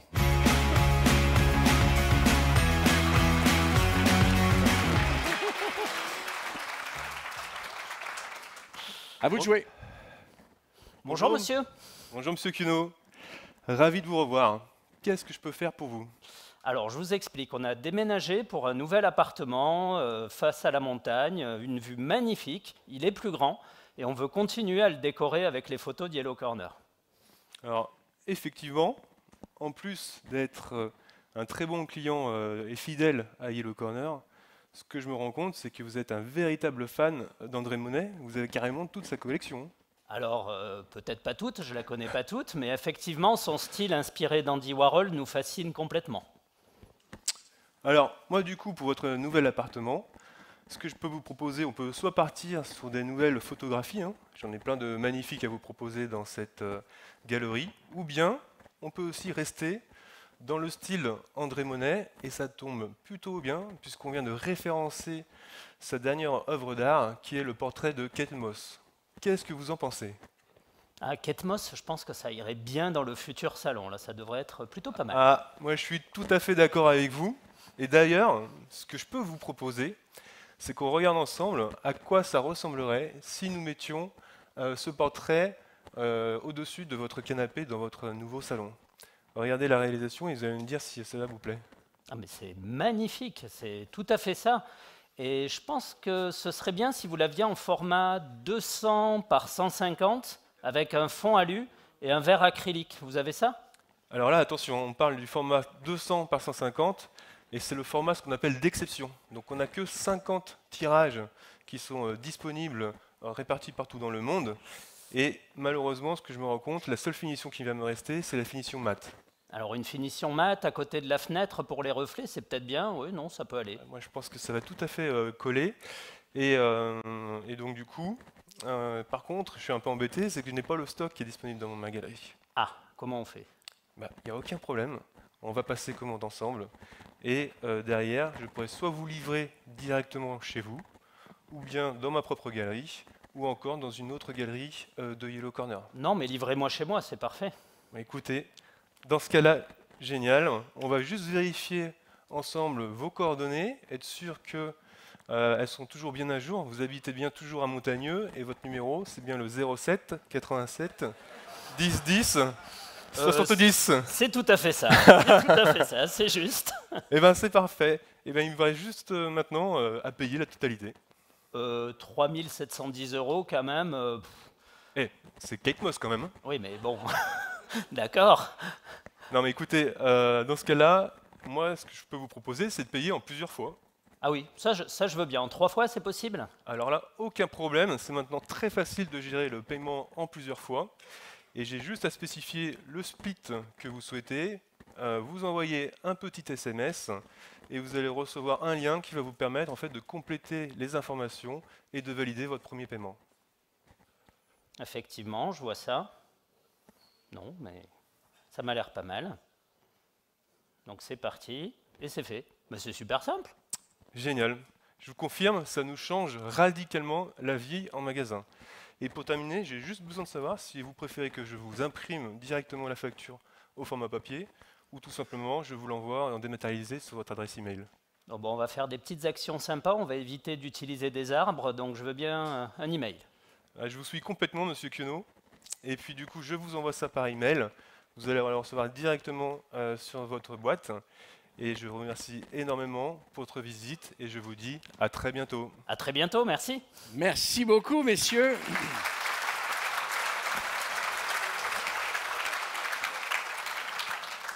Très belle démonstration et puis on comprend bien finalement tout l'intérêt dans ce cas précis de Cégide Retail Live Store qui finalement permet en quelque sorte de sauver la vente même si le produit n'est pas en magasin et puis en proposant aussi donc de commander et d'être livré chez soi. En fait, j'ai presque envie de dire, c'est bon pour le chiffre d'affaires ça. C'est un peu ça l'idée. Merci. C'est effectivement un enjeu clé pour les retailers qui ne peuvent pas en fait proposer la totalité et l'exhaustivité de leur offre dans les magasins. Et c'est encore plus vrai chez Yellow Corner. Juste pour vous donner un chiffre, Yellow Corner, c'est plus de 50% de leurs ventes qui sont réalisées à travers ce process de prise de commande, comme on vient juste de l'illustrer à l'instant. Alors, Yellow Corner, on parle de combien de magasins, Laurent? Ah, attention, Frédéric, hein, on ne parle pas de magasins, mais ici on parle de galeries. Et il y a plus de 130 galeries réparties partout dans le monde. De galeries, alors? De galeries, tout à fait. Merci pour l'information, Laurent. Voilà, pour celles et ceux qui n'auraient toujours pas compris, Cégide Retail Live Store est déjà en galerie et ça cartonne. D'ailleurs, on va tout de suite passer à un autre cas pratique avec un autre client qui utilise Cégide Retail Live Store. Et donc, on va Tu fais quoi là, Laurent? C'est quoi, ça? Ben, écoute, Frédéric, comme on avait dit qu'on passait au deuxième cas pratique de Cegid, un Retail Live Store, je me suis dit que ça serait plutôt sympa de faire un petit clin d'œil au client suivant. D'accord. Très bien. Et donc ça, c'est... C'est un lémurien. C'est vrai, on aurait pu hésiter avec une girafe ou une cuisinière. Vous pouvez m'expliquer un petit peu donc pourquoi ce lémurien? Eh ben, tout simplement parce que le prochain client qu'on va illustrer, il s'agit du zoo de Beauval. Voilà pourquoi, je comprends mieux maintenant. Le zoo de Beauval. Alors justement, pouvez-vous nous dire dans quel contexte du zoo de Beauval, donc le Cegid Retail Live Store? Oui. Hein, ça va me débarrasser un petit peu. Ouais, c'est sympa. En plus, on n'avait pas chaud du tout.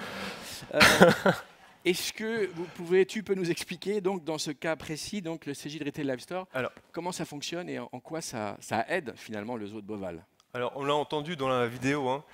C'est plus de 30 000 personnes dans les pics. Ils ont même fait 35 000 personnes le dernier jeudi de l'Ascension en France. C'est 10 000 visiteurs par jour en moyenne. Et vous imaginez qu'une heure avant la fermeture, tout le monde se précipite dans les 3 magasins qui sont répartis aux différentes sorties du zoo. Et tout ça pour aller acheter, entre autres, peluches de pandas ou de lémuriens. Et c'est plutôt la cohue. C'est plutôt la cohue. C'est vrai qu'on ne s'imagine pas à ce point cette notion finalement de gérer les flux. Et c'est vrai que ça nous est tous arrivé finalement de reposer la peluche et puis d'avoir la crise des enfants après dans la voiture. Mais en tout cas, voilà. Donc comment ça se passe concrètement? Comment ça fonctionne littéralement? Alors déjà, il faut savoir que Cegid Retail Live Store, on va venir en fait ajouter des points d'encaissement mobiles supplémentaires. Et ça va permettre, comme tu l'as expliqué, hein, de désengorger les files d'attente, de faciliter et d'optimiser les flux et de ne plus perdre des ventes, puisque tu l'as très bien dit. Sinon, qu'est-ce qui se passe? On pose la peluche et on s'en va. Donc, allons-y, démonstration. Alors, j'ai ici mon petit appareil, Frédéric, et je vais te demander un petit coup de main. Bien sûr. Donc c'est très simple, en fait, hein. Demain, les vendeurs du zoo de Beauval pourront tout simplement en fait, rechercher l'article ou le scanner. Hein. D'ailleurs, si tu peux me donner un petit coup de main. Là, bon. Voilà. Il est encore un peu endormi. Ouais. On en profite. Ouais. Tu crois qu'il est mort? Et dès que j'ai fait mon scan, j'ai plus que derrière à te demander quel est le moyen de paiement préféré, parce que j'ai bien compris que tu l'avais adopté. Hein. Je l'ai adopté, ça c'est sûr. Alors écoute, ça tombe bien, j'ai reçu une carte bleue dans ma chambre. T'es ensuite hein. Bah oui, bleu. Alors je fais comme ça, c'est parti. Et parfait. Eh bien, écoute, on est en train de payer en sans contact, et grâce à ce type de device aujourd'hui, on peut à la fois enregistrer la vente directement dans Cegid Retail Live Store, tout en acceptant dans le même temps le paiement sur un seul et unique appareil, ce qu'on appelle aujourd'hui les appareils de type all-in-one. Alors ça c'est pas mal le all-in-one parce que ça me rappelle, vous avez peut-être toutes et tous connu, vous savez, le contrôleur SNCF avec son armada de machines autour de la ceinture. Enfin, c'était toujours impressionnant. Il avait l'imprimante, il avait le distributeur de pièces, donc ça c'est terminé, c'est fini. Et ça c'est terminé, c'est tout à fait ça. Et grâce à Cegid Retail Live Store, on va se retrouver aujourd'hui avec une expérience vendeur améliorée au service d'une expérience client augmentée. Et c'est ce qu'on appelle dorénavant la Total Experience. La Total Experience. Eh ben, écoutez, parfait. C'est une très bonne nouvelle. Oui, je vais te le récupérer. Je vois qu'il y a une petite place à côté de toi là. Oui, c'est ça, c'est super. Je te le laisse. Merci beaucoup. Applaudissez Laurent et le lémurien. Merci. Donc ça, c'était le deuxième cas. Nous allons continuer notre voyage au sein de l'application Cegid Retail Live Store avec Julien Schneider, que vous avez vu dans la vidéo et qui nous fait le plaisir et l'amitié de nous rejoindre. Il est directeur général de Balibaris. On l'accueille.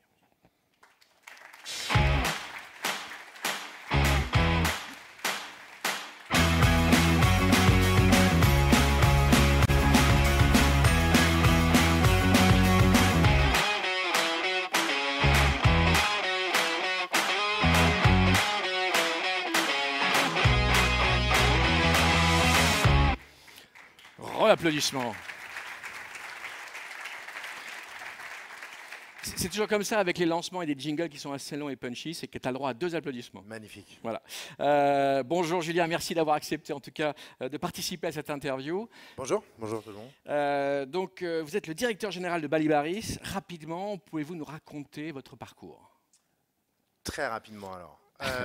Parcours essentiellement dans le digital où j'ai commencé entrepreneur, puis aventure Pixmania milieu des années 2000, puis la Fnac sur Internet et le mobile, Lacoste en tant que patron du digital pendant 4 ans, puis le retail américain pendant 2 ans, toujours de Lacoste, pour finir Chief Digital Officer du groupe Moss avec l'intégralité des enseignes, Lacoste, De Couples, Aigle, Gant, Tectifibre, Manor, j'en passe et des meilleurs, et depuis janvier dernier, directeur général de Balibaris. Parfait, le moins que l'on puisse dire, c'est que vous avez, si je puis dire, un gros profil digital. Et puis vous êtes également à l'advisory board de Salesforce Group, ainsi qu'au board de pas mal de retailers en Europe, comme par exemple la marque Kiabi. Oui, je suis au conseil digital de Kiabi, de Courir et de quelques startups également. Alors racontez-nous un petit peu, Julien, Balibaris, c'est quoi? C'est une marque pour hommes, premium, avec un vestiaire, je l'ai dit dans la vidéo, hein, avec un vestiaire élégant, intemporel. Il faut acheter chez nous, hein, c'est super, très joli. Où on fait essentiellement attention aux textures, aux matières et surtout à nos façonniers qui sont pour la plupart européens, Espagne, Portugal, Italie, France et Ukraine encore. Très bien, je pensais que je peux aller chez Balibaris, moi. Ouais, on fait toutes les tailles. Super. C'était pas prévu, mais bon. Combien de points de vente, Julien? On en a 60 en distribution propre. On ne fait pas de wholesale. Donc on a 40 boutiques et une vingtaine de concessions dans les department stores. Je crois aussi que vous êtes la première marque homme des Galeries Lafayette, du printemps, du bon marché du BHV. Oui, on est très content. On est la première marque homme. Eh ben voilà, on peut dire que vous êtes donc pas mal en retail. À chaque fois, finalement, que vous vous implantez, eh ben, ça marche fort. Et vous êtes donc le patron de cette société depuis quelques mois, c'est ce que vous disiez. Exactement, c'est ma rentrée des classes. C'est quoi les challenges de Balibaris? C'est quoi votre mission? La digitaliser sans surprise. C'est une marque qui s'est montée sur Internet et après qui s'est énormément concentrée sur le retail. Et ce qui est assez intéressant sur cette marque, c'est qu'elle est retail et non pas digital, donc on m'a appelé pour pouvoir la digitaliser un petit peu. L'internationalisation, on a 2 boutiques à Londres qui marchent très bien sur Marylebone et sur Kings Road. Et le scale, bien évidemment. D'accord, donc digital, scale et internationalisation. Je reprends votre terme, hein. Vous avez les ambitions d'un mastodonte pour les moyens d'une PME. Oui, c'est ce que je dis à tout le monde. C'est vrai, hein. Je suis impatient et j'ai les ambitions d'un mastodonte, mais j'ai les moyens d'une PME. Alors là aussi, il y a un autre sujet que je vous reprends. Hein. Ce n'est pas une tarte à la crème que de dire qu'il faut toujours partir du client. Je crois que tout le monde sera à peu près d'accord avec ça. C'est ce que je dis également aux équipes et à mes clients. Tout le monde se targue d'avoir une stratégie qui est basée sur le client, sur l'expérience client. Après, quand on travaille dans des gros groupes ou même dans des groupes moyens, on se rend compte que c'est en effet très tarte à la crème. Moi, ce qui m'intéresse, in fine, c'est de pouvoir convertir mon client.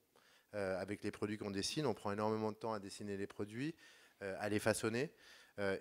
Et pour moi, un vrai échec, c'est de ne pas être capable de livrer mon client parce que je n'ai pas le stock dans un point A ou dans un point B. Donc, c'est un petit peu mon motto, en effet. C'est d'être capable de partir de cette exigence client. La plupart de mes clients sont quarantenaires, CSP++, dans des grandes villes françaises ou européennes. Ils ont déjà acheté, ils ont un device Apple ou Samsung, ils ont déjà acheté sur Amazon.com, leur femme achète chez Zara.com, donc ils savent ce que c'est qu'être livré le jour même, qu'un click and collect, qu'une tablette en magasin, ça n'a pas de secret pour eux. Et donc voilà, moi je veux faire exactement la même chose, pas leur parler de tuyauterie et uniquement les servir. Donc on tourne toute la stratégie de la boîte autour de ça. Et c'est justement là qu'intervient donc la solution Cegid, dont vous aviez entendu parler et qui répond en fait à toutes ces questions autour justement du service client. Alors j'en ai entendu parler, je connaissais Cegid, je connaissais CBR. Je parlais de la solution. Hein. La solution, c'est mon intégrateur technique Viséo qui m'en a parlé. Au début, j'étais un petit peu sceptique. Jusqu'à ce que je vois la solution et en gros je voulais une seule chose, c'est que ma solution et ma tablette en magasin soient reliées à la caisse pour à la fois le client parce qu'il est capable de payer en cash, il est capable de payer en Apple Pay, en ce qu'il veut in fine, du coup c'est son choix et c'est son usage, et puis surtout pour mes vendeurs puisque si le chiffre n'est pas dans la caisse à la fermeture du point de vente le soir, pour pouvoir avoir une belle traction retail avec ça, c'est très compliqué. Donc tout ce qui est greffon sur un autre système ou autre, j'ai essayé, hein, ça marche moins bien. Très bien. Et donc le Cegid Retail Live Store, vous l'avez testé, c'en est où? C'est déployé. Donc voilà, donc ça s'est déployé relativement vite. Combien de temps? 5 semaines, c'est ça? 5 semaines. Donc je suis à la fois quelqu'un de très impatient, avec les moyens d'une PME, les ambitions d'un mastodonte, mais je suis surtout très impatient. Donc j'attendais de voir. D'ailleurs, j'avais dit à Cegid, si jamais c'est pas live avant la plénière, je viens pas. On est ravis de l'avoir avec nous, donc. Mais je peux vous assurer que jusqu'à 5 minutes, on n'était pas sûr. Non, c'est pas vrai. Il était déjà là à la répétition, ne vous inquiétez pas. Super. En combien de temps? Oui, ça j'ai déjà dit. En conclusion, Julien. Je vous ai perturbé. Hein. Oui, oui. Ouais. Non, c'est surtout sur la taille que ça me gêne. C'est pas grave. Passez à la boutique. En conclusion. En conclusion, Julien. C'est à moi de conclure, c'est vous qui concluez? Non, c'est à vous de conclure, là, ça y est. Bah, c'est super. Ben voilà, c'était ça en fait ce qu'il veut dire. Passez à la boutique. Merci beaucoup, Julien.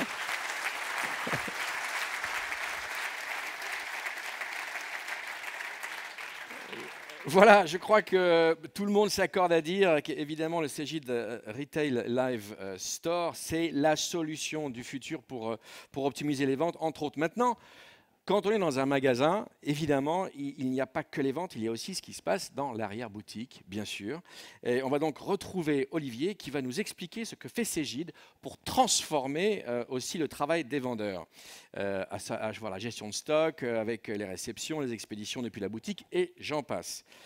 Alors, Olivier, on voit beaucoup de choses, on voit click and collect, on voit de plus en plus de boutiques qui expédient des produits, et on va parler donc tout naturellement d'inventory tracking. C'est un peu ça l'idée. Là aussi, d'ailleurs, l'inventory tracking, vous en aviez parlé la première fois, si je ne me trompe pas, c'était à Madrid en 2019.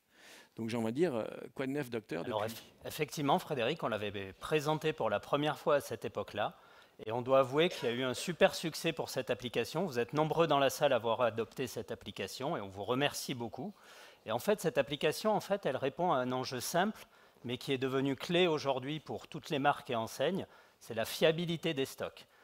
L'enjeu de l'omnicanalité, l'enjeu de la promesse que vous faites aux consommateurs, si les stocks ne sont pas fiables, elle n'est pas là. Quoi de pire qu'un client qui commande en ligne pour retirer en magasin et au final, vous n'êtes pas capable de le servir tout simplement parce que le stock informatique n'est pas juste. Et du coup, notre réponse pour aider dans cet enjeu, c'est tout simplement que les vendeurs, que les stockistes, que tout le personnel en boutique, sur son mobile, il est l'application Inventory Tracking pour capturer en temps réel tous les mouvements de stock au moment où ils se passent dans la boutique. Très bien. Merci pour cette démonstration et cette explication. Tiens, je vois ces magnifiques images de la maison Céline. Oui. Il y a une raison à ça? D'après toi, effectivement.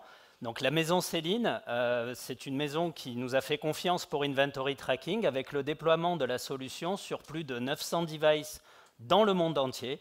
Et d'ailleurs, on a la chance d'avoir Thierry Gaden, le responsable SI Retail de la maison, qui est ici dans la salle. Pourquoi ne le disiez-vous pas? Bonjour Thierry, on vous applaudit. Bonjour Frédéric. Merci d'être avec nous pour ce Cegid Connection Retail. Vous pensez quoi de la solution là, que vient de présenter Olivier sur Inventory Tracking de Cegid? Vous validez? Tout à fait, sinon nous ne l'aurions pas déployé dans tous les points de vente du monde. Quelles sont justement les contraintes ou les challenges auxquels vous avez dû faire face? Le challenge, comme disait la personne juste avant, c'est de servir le client. Julien, oui. Donc de pouvoir servir le client, de voir la possibilité de donner le produit dont il rêve, dont il a envie, qu'il a cherché et qu'il vient nous voir. Donc ça veut dire être en capacité d'avoir un stock juste. Donc nous, dans notre modèle, on a un peu les mêmes problématiques. C'est-à-dire qu'on a souvent un produit à la taille et à la couleur dans nos boutiques. On a aussi dans les department stores, donc des corners, des shopping shops qui sont mono-activités, que maroquinerie par exemple. Et pourtant, la promesse, c'est de permettre à nos clients de pouvoir aller même sur un corner uniquement maroquinerie et pouvoir acheter du prêt-à-porter. Donc pour ça, on a mis en place un système omnichannel où on a un stock pool par région, constitué d'un entrepôt et de l'ensemble des boutiques de la région, sur lequel se source à la fois l'e-commerce et les boutiques. Le client vient en boutique, il voit le produit avec son sales associate sur le device mobile, et immédiatement, le sales associate sait si le produit est disponible dans sa boutique ou pas, ou disponible dans Stockpool. Et donc, on lui commande de manière vraiment seamless le produit qui n'est pas présent, et il peut revenir le chercher en click and collect ou se faire livrer chez lui. Et donc, l'enjeu de ça, c'est vraiment d'avoir non seulement un stock juste, mais un stock juste en temps réel. Et alors, dans l'accompagnement au quotidien, si vous deviez préciser encore un peu sur l'inventory tracking, vous diriez quoi? Alors, dans l'accompagnement au quotidien, c'est comme nous avons équipé l'ensemble de notre personnel, donc non pas seulement uniquement les gestionnaires de stock, mais aussi tout le staff sales. En fait, tout le monde a un iPhone dans sa poche aujourd'hui en boutique. Donc l'idée était de permettre d'avoir à chaque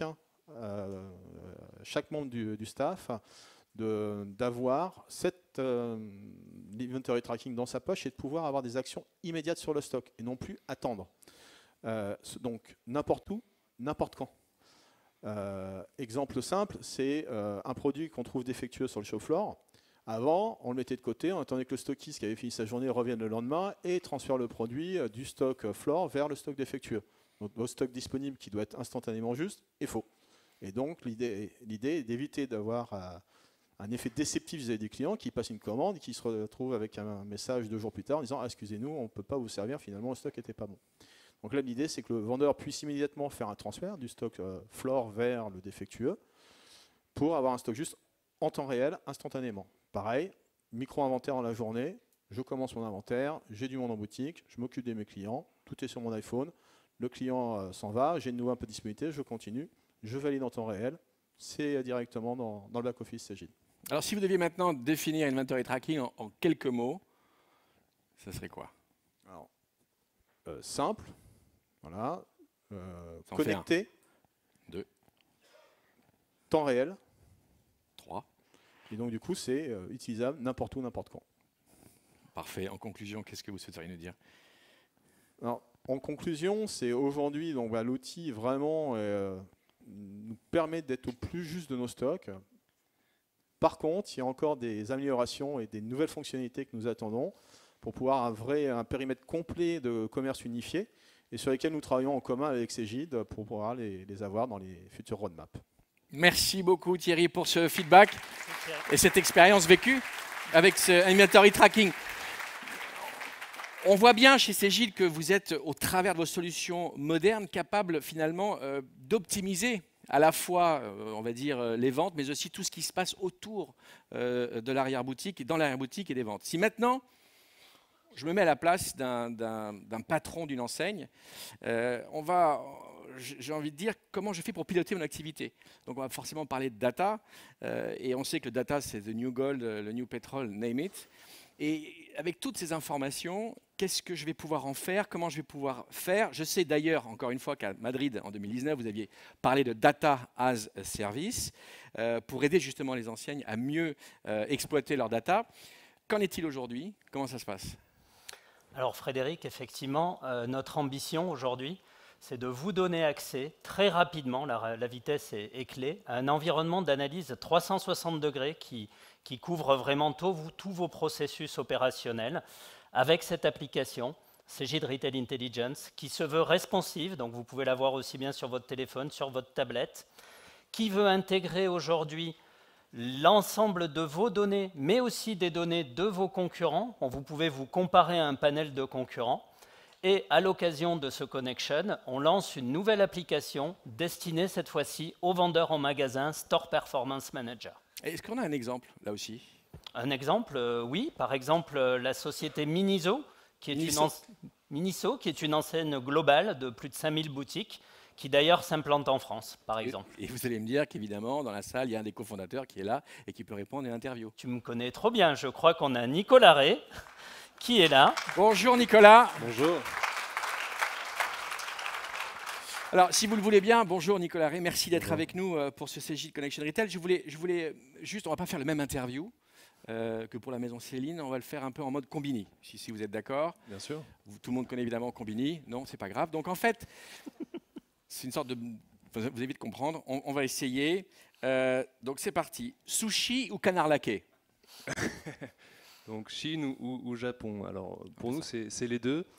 puisque Miniso a été créé en 2013 avec une inspiration qui est le Japon, les concept stores populaires et l'esthétique japonaise qu'on connaît tous. Et d'un autre côté, Miniso a été créé par un homme d'affaires chinois. Sur les 5500 boutiques de la marque, 3000 sont en Chine, donc Miniso est véritablement une marque chinoise d'inspiration japonaise. Très bien. Kawaii ou Kawasaki? Ça, c'est plus simple. Pour nous, c'est clairement Kawaii, puisque Miniso est le temple du cute et du kawaii. Alors, on n'est pas le zoo de Beauval, mais on a aussi des pandas, des chats sushis et des pingouins. Vous voyez, l'esthétique des magasins est très minimaliste, mais les produits sont très colorés. Et cette culture kawaii résonne beaucoup aujourd'hui auprès de la jeunesse européenne et française. On connaît tous la gastronomie asiatique, la musique, les mangas, etc. Aujourd'hui, les produits et les boutiques s'inscrivent aussi dans cette dynamique-là. Vous avez des lémuriens? On n'a pas de lémuriens, non. Concept store ou drugstore? Concept store, Miniso, c'est des concept stores populaires. Donc concept store parce qu'on trouve beaucoup de choses chez nous, on trouve de la beauté, des accessoires de beauté, du digital, du sport, de l'équipement de la maison, de l'équipement de la personne. Et populaire puisque le prix de vente moyen chez nous c'est 5 € et le panier moyen est de 15 €. Très bien. National ou international? Très clairement international. Miniso, donc 2013, 5500 boutiques, 90 pays. C'est la première marque chinoise qui s'internationalise en propre. On connaît tous Huawei qui fait du B2B. Miniso, c'est du B2C. Il y a des master franchises, mais c'est des boutiques en propre dans 100 pays, plus de 100 pays aujourd'hui. Alors justement, master franchise ou master chef? Master franchise. Miniso fonctionne par master franchise dans le monde entier. Donc ça nous permet de prendre les canaux de distribution qu'on souhaite en B2B, en B2C, en e-commerce, même si l'e-commerce est très minoritaire chez nous. Et ça nous permettra aussi de sous-franchiser dans le futur. Parfait. Septembre 2020 ou octobre 2020? Octobre 2020, on a ouvert notre première boutique à Paris le 20 octobre 2020. On l'a fermée 10 jours plus tard pour le deuxième confinement. Puis on a jonglé entre le deuxième et le troisième confinement. Et aujourd'hui, on a 17 points de vente. Très bien. Fnac ou Monop? Les deux, puisqu'on a la chance d'être partenaire de ces deux belles enseignes avec des shop-in-shop au sein de chacune de ces enseignes on leur apporte du flux et puis des produits qu'ils n'ont pas l'habitude d'avoir chez eux et eux nous apportent du branding et de la reconnaissance. Alors là, une question un peu plus complexe et plus compliquée. Cégide ou Cégide?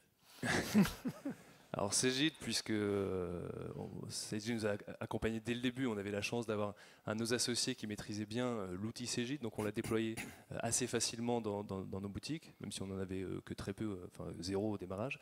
Et puis on a choisi le mode SaaS, puisque flexibilité, accès à des innovations, inventory tracking, MPOS, facilité de déploiement, c'était le choix assez évident. Business intelligence ou retail intelligence? Retail intelligence, et on s'en sert, vous voyez des dashboards un peu barbares, mais en fait c'est pas si barbare que ça, c'est très simple d'utilisation, c'est surtout très simple à déployer, et on s'en sert au quotidien, soit dans la communication avec les investisseurs, soit au siège dans l'analyse des ventes, l'analyse des stocks, l'analyse du CRM, ou aussi bientôt auprès des équipes avec Store Performance, et puis avec des dashboards qu'on peut personnaliser pour les équipes de vente. Pour conclure, ou pour conclure? Alors pour conclure, Miniso dans le monde, ça va être l'ambition en 2025, c'est 10 000 boutiques. Pour Miniso France, entre 100 et 150 boutiques selon la vitesse à laquelle on va franchiser. Et pour réussir ce déploiement, bien sûr, il y a beaucoup de briques qui sont nécessaires, mais la brique IT est une des briques fondamentales.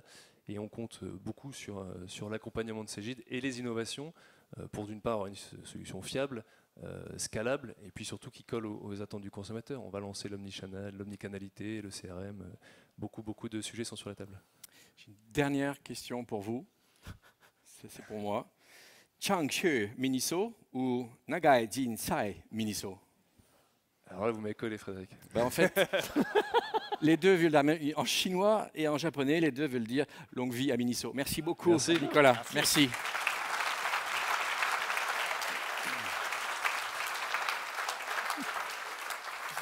Bien, tout ça, on l'aura compris, et bien, il fallait changer de rythme. Cégide Live, je vais y arriver. Cégide Retail Live Store, c'est top. Maintenant, on voudrait savoir quelle preuve vous souhaitez apporter, Olivier, à tout ça. Alors effectivement, Eh oui, on aime les challenges et on a besoin de vous apporter des preuves. Donc on a décidé pendant cet événement de prendre le challenge, de développer des nouvelles features, de les tester, de les déployer sur nos data centers. Et on vous invite à venir visiter le Cegid Live Store Factory, où vous pourrez venir discuter avec ces personnes et installer sur votre portable, si vous le souhaitez, Live Store, de manière à pouvoir voir ça en live. Et demain, pendant la plénière, on partagera ce qui a été développé pendant ces 24 heures. Dont acte, alors allez-y. Hein, challengez-moi tout ça. Parfait, merci beaucoup Olivier, on vous applaudit. Merci beaucoup. Merci infiniment. Au revoir.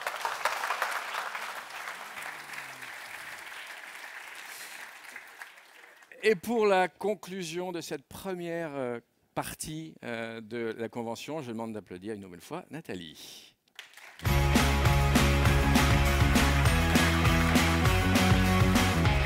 Ils ont bien bossé, hein? Ils ont carrément bien bossé. Je suis très, très fier d'être aux côtés de cette brillante équipe. Vive le CI/CD, la Customer Experience, l'innovation. Merci aux clients qui ont témoigné. Franchement, c'était top, parce que je n'avais pas vu les répétitions. Et merci, c'est vraiment... On est très fiers de vous accompagner. Et ça, quand en plus vous l'exprimez à côté des autres clients, c'est une vraie reconnaissance. Et franchement, ça me fait chaud au cœur. Exactement. Et puis ce soir... Et ce soir, c'est la partie. Non, non, il y a des trucs avant. Non, non, attendez, parce que oui, il est 4h10. Allez, donc, non. Non. Donc il y a des ateliers, mon ami. Exactement, il y a plein d'ateliers, on vous les a présentés tout à l'heure. Il y a une dizaine de stands, il y en a un peu partout. Donc il y a 5 espaces expérientiels, 10 ateliers. Le village partenaire, le Cegid Innovation Store. Exactement. Et puis aussi, je souhaiterais vous annoncer que vous avez 2 partenaires de Cegid Célébration Retail ici à Monaco. Ah oui, qui font des cadeaux. Ben oui, on vous donne des cadeaux. Il s'agit de Capency avec leur solution Charise qui vous propose de gagner 3 lots. Pour cela, il vous suffit de scanner le QR code qui s'affiche à l'écran. Je vous rassure, ce QR code est également disponible dans les différents espaces du village partenaire. Et puis donc vous saisissez avec ce QR code vos coordonnées, puis qui sait, vous serez une des heureuses gagnants ou gagnantes pour un de ces 3 lots. Je vous en dis pas plus. Et puis le partenaire Adyen, qui lui vous attend sur son stand au village partenaire, donc pour profiter d'une démo Cegid Retail Live Store connectée avec Adyen. Et cela vous permettra aussi de gagner une petite surprise. Je ne vous en dis pas plus, parce qu'en même temps, j'en sais pas plus. Voilà, je crois qu'on a tout dit. On a tout dit. Demain. Demain, c'est marqué là. Demain, c'est marqué là. Ah oui, c'est marqué là. Demain, donc, on recommence avec des workshops, Cegid Innovation Store, Customer Experience Center, le village, la visite. Et puis, on aura aussi une plénière demain. Comme on l'a dit, Sylvain l'a présenté tout à l'heure, cette fois-ci, elle est en anglais. Elle sera en anglais, donc je dis pour les Français qui auraient peut-être, et c'est possible, du mal avec l'anglais, rechargez vos iPods ce soir pour ne pas avoir de surprise. Enfin, je pense que vous avez quand même d'autres aussi headphones au cas où.